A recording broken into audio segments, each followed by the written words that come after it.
வடகொரியா தனது நீண்டகால கூட்டாளியான ஈரானிடம் இருந்து விலகி செல்வதாகவும் ஈரானிய போருக்கு பிந்தைய காலத்தில் அமெரிக்காவுடன் ஒரு புதிய உறவை அமைத்துக் கொள்வதற்கான சாத்தியக்கூறுகளை பாதுகாக்கும் வகையில் தனது பொது தகவல்களை கவனமாக நிர்வகித்து வருவதாகவும் தென்கொரிய நாடாளுமன்ற உறுப்பினர்கள் தங்கள் உளவு அமைப்பின் தகவல்களை மேற்கோள் காட்டியுள்ளனர்.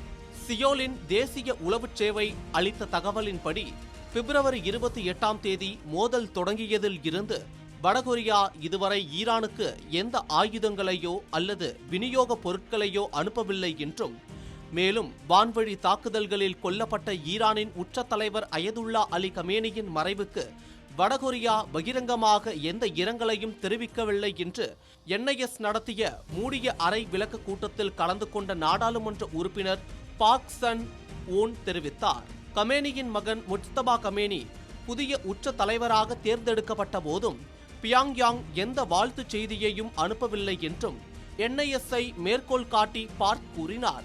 சீனாவும் ரஷ்யாவும் இந்த மோதல் குறித்து அடிக்கடி அறிக்கைகளை வெளியிட்டு வந்த நிலையில் வடகொரிய வெளியுறவு அமைச்சகம் இதுவரை 2 மிதமான அறிக்கைகளை மட்டுமே வெளியிட்டுள்ளது.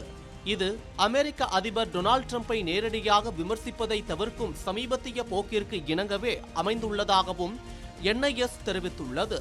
சீன அதிபர் ஜி ஜின்பிங் மற்றும் ட்ரம்ப் ஆகியோருக்கு இடையே மே மாதம் நடைபெறவிருக்கும் உச்சி மாநாட்டிற்கு பிறகு புதிய ராஜதந்திர வெளியை பெறுவதற்கான ஒரு முன்னாயத்தமாகவே இந்த நிதானமான போக்கை NIS மதிப்பிட்டுள்ளதாகவும் நாடாளுமன்ற உறுப்பினர் தெரிவித்துள்ளார். பிப்ரவரி மாதம் இறுதியில் நடைபெற்ற வடகொரியாவின் 9வது தொழிலாளர் கட்சி மாநாட்டில் வாஷிங்டனுடன் பேச்சுவார்த்தை நடத்துவதற்கான ஒரு வாய்ப்பை வடகொரியா அதிபர் கிம் திறந்து வைப்பதை போல தோன்றினார். அமெரிக்கா வடகொரியாவை ஒரு அணு ஆயுத நாடாக அங்கீகரித்து தனது விரோத கொள்கையை திரும்ப பெற்றால் இரு நாடுகளும் ஒற்றுமையாக செயல்பட முடியாது என்பதற்கு எந்த காரணமும் இல்லை என்று அவர் அப்போது கூறியிருந்ததும் குறிப்பிடத்தக்கது.